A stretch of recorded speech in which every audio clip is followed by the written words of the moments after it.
अस्सलाम वालेकुम नाजरीन, हिजाजी न्यूज अपडेट में खुश आमदीद। नाजरीन, इस्लामाबाद में पाकिस्तान की फार्मा और हेल्थ केयर इंडस्ट्री का सबसे बड़ा event Pak pharma and health care expo 2026 tulip पार्की में कामयाबी से इख्तिताम पजीर हो गया। इस 2 रोजा एक्सपो में मुल्क भर से फार्मा कंपनियों, मेडिकल इक्विपमेंट बनाने वालों और हेल्थ केयर प्रोफेशनल ने शिरकत की। एक्सपो का मकसद सनत के मुख्तलिफ स्टेक होल्डर्स को एक प्लेटफॉर्म पर जमा करना, नई टेक्नोलॉजी मुतारफ करवाना और कारोबारी मौके पैदा करना था। इस एक्सपो में मुल्क की मारूफ कंपनियों ने अपने स्टॉल्स लगाए और अपनी जदीद मसनूआत पेश की। डॉक्टर्स, डिस्ट्रीब्यूटर्स और सरमायाकारों ने एक्सपो का दौरा करके पाकिस्तान के हेल्थ सेक्टर के मुस्तकबिल पर तबादला ख्याल किया।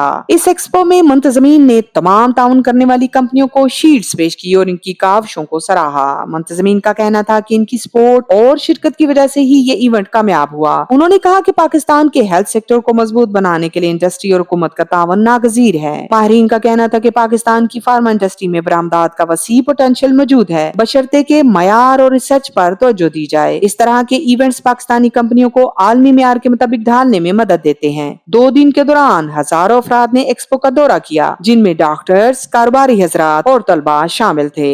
मुख्तलिफ प्रोडक्ट्स की लाइव डेमो और मालूमाती सेशन ने शुरा को नई अदवायात और तिब्बी आलात के बारे में आगाही फराम की। आखिर में मुंतजमीन ने तमाम स्पॉन्सर, एग्जीबिटर्स और मेहमानों का शुक्रिया अदा किया। पाक pharma and health care expo 2026 ने एक बार फिर ये साबित किया कि पाकिस्तान का हेल्थ और फार्मा सेक्टर तरक्की की राह पर गामजन है।